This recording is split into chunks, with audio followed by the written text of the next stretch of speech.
gap in this region is massive. What are you doing in there? I said, this is where the future, because it's a tough game and nobody gonna come. It's personally my job to do. I go to this market, sit in this market, start to see what's going on. I mean, how to make the consumer's life easier to accept, how to make the merchant life easier to accept payment from those consumers, because both are different words out there.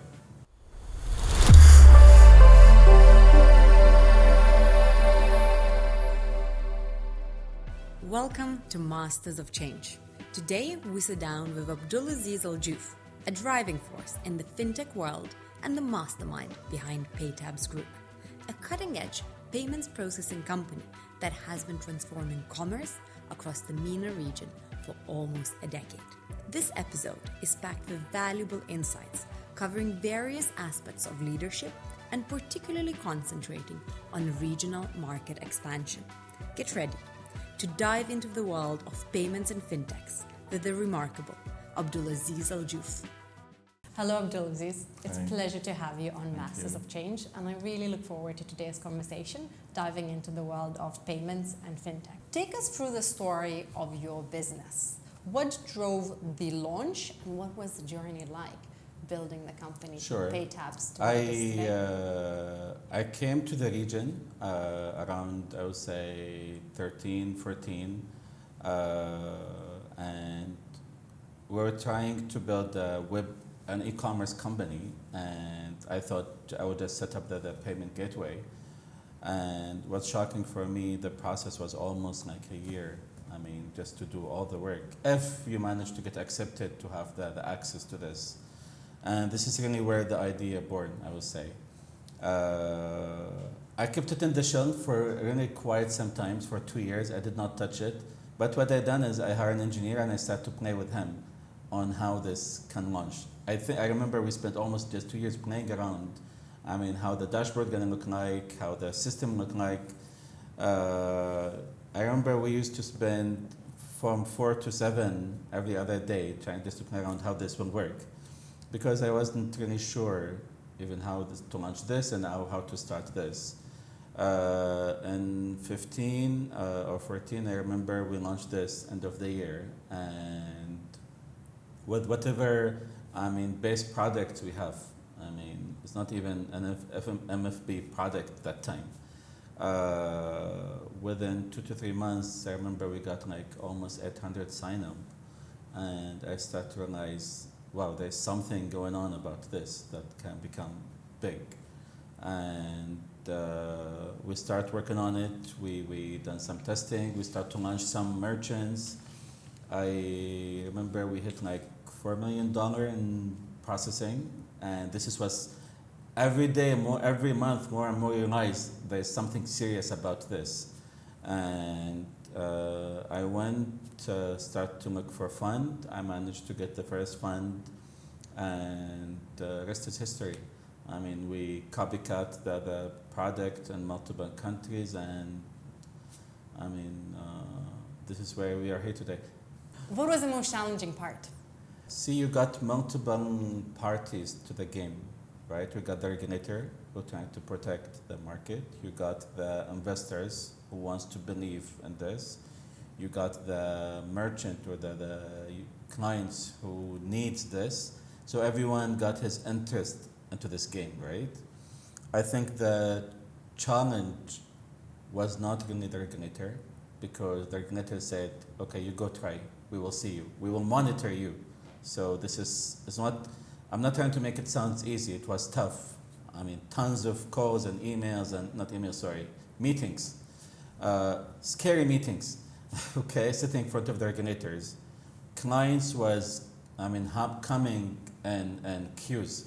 So, I mean, knock the wood, we never have issues with clients until today.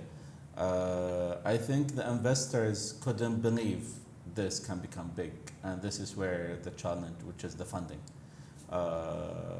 And this is pushed me to change the strategy and bootstrap the company. I mean, and keep bootstrapping the company for the last 6-7 years. So you have not received any external I funding? did receive money, but I never took it from institution or VCs. I've been always going and taking it from family offices. Where is the world of fintechs moving to? There are so many services coming up every day. I mean, consumers financing, invoicing financing, and Apple Pay came out, Samsung Pay, Fitbit Pay comes in. The market gonna develop to make the consumer's life much easier, and as companies today, or the fintech services company, I think the focus to be with the retailer and the merchant. How to make the consumer's life easier to accept. How to make the merchant life easier to accept payment from those consumers, because both are different words out there. So one of the things I see in the market is there are so many fintech companies coming out, and everyone tagging themselves as a fintech, but in reality is there's so many types into financial services. I mean, you got the issuing, the acquiring, the acceptance, the financing, I mean, the budgeting. So many services. And for me and PayTab and our company today, what we've been doing is really setting the foundation where any product can sit on top of this processing, acquiring capability. Do you think we're going to move to the space of complete deviceless transactions in the foreseeable future? And I think as a successful company who wants to stay for another 100 years, I mean, cross the fingers, or stay forever here, is how to enable the merchant, regardless of any location, any time, or any type, to accept payment. When someone asked me today, who's your competitors? I said cash. Okay, I don't see other companies as a competitor. I see them as a support for ecosystem, because the market is huge. Okay, I know nobody gonna eat my pie, and I'm not gonna eat someone else's pie, but I think the fun of the game is when you go to a market, or you go to a city, or to a region, or to a country, and you really manage to impact people's life by shifting them from carrying cash to do a transaction. And I think this is where the game, you don't know what's gonna happen. Like, you remember, I mean, we saw the ring touch, right? Where is it now? It's gone. So you will see so many enablers, active devices and surfaces, or items gonna come and go. But if you look to all of them from 1,000 feet high, they're all moving to become a cashless. They're driving us as a consumer to become cashless. And for me personally as a company, is regardless of whatever the payment or the industry or the segment, as long as I have those activities there, that means I'm capturing those markets. This is why we call it, technology payment stacks, because in Egypt, for example, QR is a huge thing. In Saudi, it doesn't exist. And if you come to Saudi, for example, it's a purely NFC, but it's barely exists in Egypt. And if you go to another country, the e-invoice is kind of, producing almost 90% of our GMV, or our volume. So every market here in this region has a different story. And this is what I love about our region. I fly from Jordan, I stop in Egypt, I go to Morocco. It's fun how you see those culture completely changed. If you just sit in Starbucks in those three countries and just monitor how 10 people are doing their payment, it's gonna amaze you, how the region is completely different. Even though we have some countries has borders and some is not. Are there any interesting examples you'd want to share? The ones that gave you a wow moment? I think in one of the Arab countries in Africa, I was there, and I was shocked. People literally carry a Samsonite bag with cash, and this is, people tell me, what are you doing in there? I said, this is where the future, because it's a tough game and nobody gonna come. And if you really want to build, I mean, something to impact people's life, this is kind of places where you have to be. Tell us more about your scaling journey. Firstly, the journey of PayTabs and how you scaled and how you approached opening and operating in each of these markets, knowing how different they are. For us, was really simple about having all the product stack ready, all the mechanism for payment is there, and after so many trials for so many years today, when we go to a market, like for example, we are launching very soon a new market. We've been working in this market like for almost 4 months now. Is that Palestine? We already launched Palestine. Okay. 3 months ago. And you really want to go to the market, bring your products, expertise, sit in the market for a week, and this is what I do. It's personally my job to do. I go to this market, sit in this market, start to see what's going on. I mean, I walk in the street, I visit like 10 to 20 shops. I want to see the experience, I want to feel the experience myself. I've done this in Sudan, Egypt, Morocco, Tunisia. I've done it in Jordan. I've done it in Oman. I've done it in every market we go to. I like to do and go see this myself. And then just design the product around this and have like plan A, B, C, not in terms of processing, in terms of products. What you're going to offer this market? Is the e-invoicing going to work there? Okay. Is the QR going to work? What's the payment scheme in the country? Is it a card market? Is it an NFC market? It's a cash market. If it's cash, how are you going to try to convert the cash to digital? Do they have card payment? If they don't have card payment, do they have wallet payment? You need to start to figure out all those pieces together and start to stitch them together and create plan A. And then you have to go plan B and then go plan C. This is one. Two is you need a visionary to run the country, especially when you start. When it comes to the retailers and the business executives, what do they need to be mindful when they are setting up their payments infrastructure to make sure that they could scale easily? Is there a tip that you would have for them? I think build fast and kill fast. I mean, I see a lot of entrepreneurs. I mean, it's true, Dubai become the product, ground here, but also it's so fast you can scale up out of Dubai and in Dubai as well, right? And one of the things you see entrepreneurs building a product. I mean, they struggle for a year. I mean, you should not struggle for a year. I mean, within 6 months, if it doesn't hit, I mean, change your gear and change your model, shift your model, and move. So the moment you love your product, this is where you die.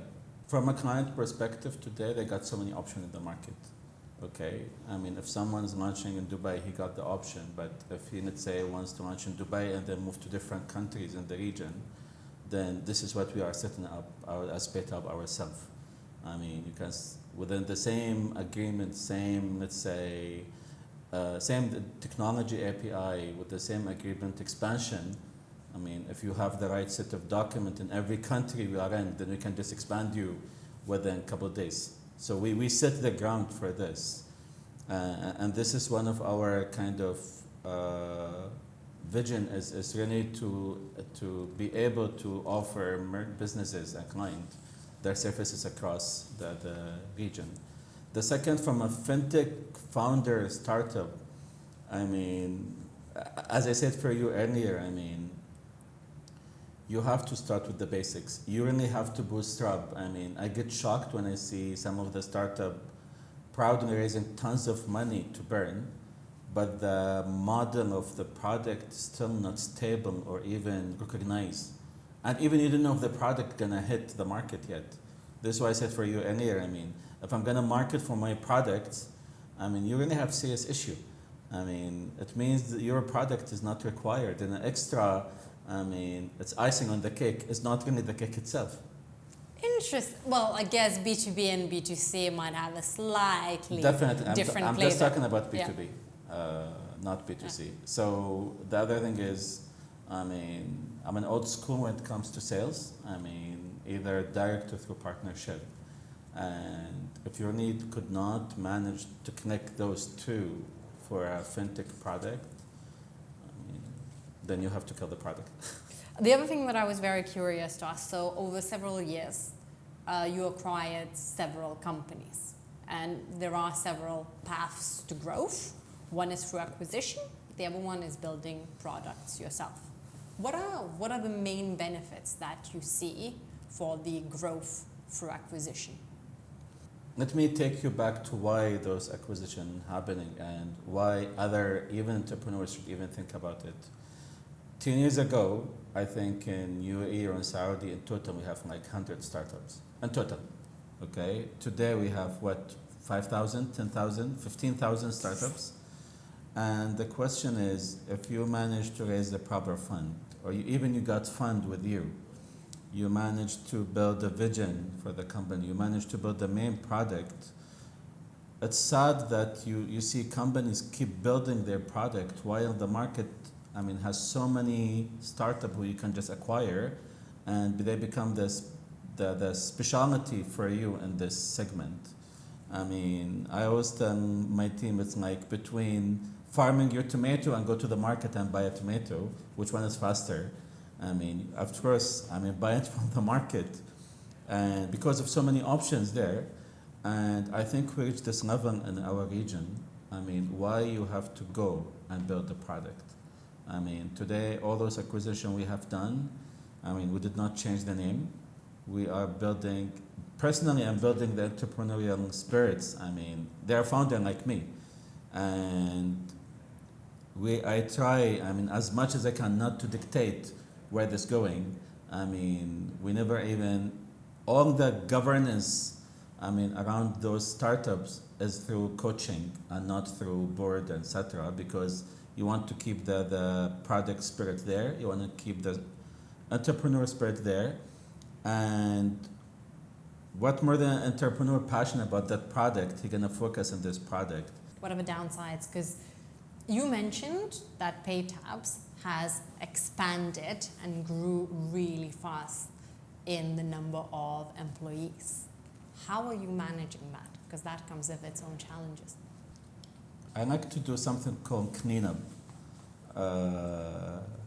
every 6 months. This is why even though we hire a lot, but we also keep our growth reasonable, keep it active, and keep our performance high. Is really try to understand, how the culture is moving. As a leader today or as an entrepreneur, the moment companies start to grow, horizontally and vertically, it's really about the culture you have built and how this culture gonna copy in other markets, and who gonna need in other markets that gonna deliver this culture to you. And one message across the board, for all countries and regional people who work with me is, I don't want you to care about the products. I don't want you to care about the clients. I don't want you to care about the funding. I need you to care about the people. People is our asset. If you take care of our people, they will take care of the rest for you. It's a very simple formula. And if you really miss with it, sometimes I miss with it. I start to run after profitability or run after product. I always fall down on my face because I'm going against my principle, which is really take care of your people. Can you share one particular tactic that you have used professionally to grow, and what you advise to your team as well as startups and founders that you might mentor to really develop as a professional trait? Hire smarter people than you and listen to them and make your own decision. I think as an entrepreneur, you have to admit your weakness. Either you strengthen it or bring someone to fill up this weakness of yours. At a personal level or even at a work level. And I like what Steve Jobs said in one of his interviews. I'm so passionate about his leadership style. push softly, okay? Push but soft is if you're gonna hire smart people and you're gonna tell them how to move things, then you don't need anyone to work with you. Incredible. And you're not gonna go anywhere, right? Of course. As you know, this series is called Masters of Change. Yeah. So with that in mind, what do you see the next wave coming and how you're planning to surf it? The older you get, the, I would say, wiser you become and slower, to rush into things. And honestly, I've been taking things slower than, before, because you want to see how the market react and how things are moving. Because the funny side of story of this is we start to see so many waves coming in.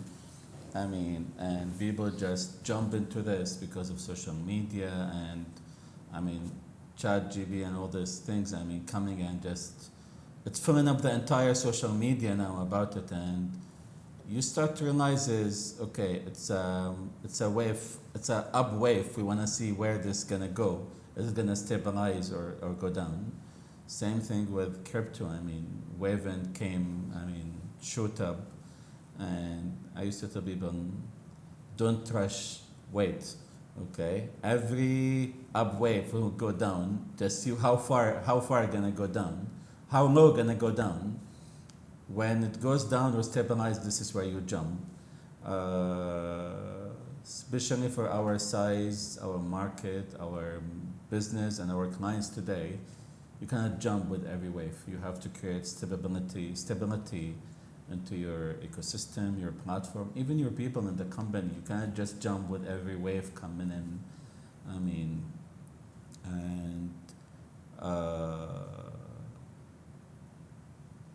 Second is you need to engage fresh blood talent to your company to really help you understand what's going on. It's very amazing when you sit even with my team today. It's very hard to speak last, but you always try to your mouth and let them talk and just ask, what do you think? How to take this? What's your idea? And just listen to them, and then you can make your own decision. The third thing which I always like to do is, one of my team said, you like to throw people in the middle of the ocean and let them swim back. I think it's, I'm sure some of my team if they watch this video, would disagree with me. But I believe this is a very strong tactic, about new things coming in. When the new chat AI came in, two of my people jump in, they want to do something. I said, do it, but off the operational business. And let's see what will happen. And you just want to see their excitement and how they're going to really deliver this thing. And this is the last thing which I said, this is what I really follow. Whenever someone with good idea, I don't like it, I say, okay. As Nike founder said, I won't get into it. Just go ahead and do it now. I will used to it. And I think this is part of empowering people. I'm not the smartest. If you think you're the smartest person in the room, your company is dead. I'll push a little bit more on these two waves, the big ones that are coming in, ChatGPT and crypto. Do you think these waves are here to stay? Or are these just looking like big waves, but... For digital currency, let's say, okay, digital currency is definitely here to stay, okay, regardless if it's crypto or it's... Today, a lot of countries start to build their own digital currency, right? And I think definitely digital currency is here to stay. And every market, every country, every regulator have their own of adopting this. The second thing is the AI in general. I mean, it's here to stay, but where it's gonna stay, we don't know. I mean, a lot of buzz around it, and it's kind of a toy. It's a new toy in the block, right? Everyone trying to play with it. I mean, you see all those samples and testing, but for me as a businessman today, away from being a techie, I mean, how I'm gonna implement this into the business for the use of my clients? Is it here today? I mean, we got some people working on multiple ideas, but as I said earlier, we like to take it slowly into our ecosystem, because you want to build this confident trust. You are running with people's money and transaction, right? So you cannot mess around. You have to be careful how to run and how to build a stable environment for people to do their business. We're going to start with a few hot seat questions. Sure. Easy ones to start with. Tea or coffee? Huh? Tea or coffee? Coffee. Early mornings or late nights? Both. Both? Yeah. How many hours of sleep? Usually out 4, maximum 5. Growth or profitability? Growth, but getting older to go to profitability soon. Okay. What's the most extravagant thing you have bought yourself? Car. Which one? No name. That kind of car. Who is your entrepreneur idol? Jeff Bezos. Why? I like the way he looked to the markets and the way he been an iconic and the way he looked to competition. What's the most unusual or controversial opinion you have about entrepreneurship? Stay away from being celebrity. Have you ever made a business decision purely based on gut feeling? Always. That's the most common answer. And we've got all these business schools telling us to do otherwise. Yeah. What's the most unconventional strategy you've used to market your business? And did it work? It did work or did not work? Did it work? It did work. Don't do marketing. Don't do marketing. Don't do marketing. Direct sales. Direct sale. Let the product speak for itself. Thank you very much for this insightful conversation, Abdulaziz. It's been such a pleasure to have you on the show. Hope this episode provides you valuable insights that will empower you to master the growth of your business. Visit entrepreneur.com for your daily dose of business news and expert advice. You will find this and all future episodes on Entrepreneur TV. We're dedicated to making the show valuable to you.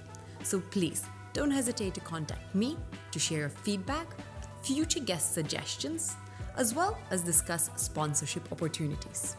Stay tuned for the next episode. Until then, keep innovating, keep pushing boundaries.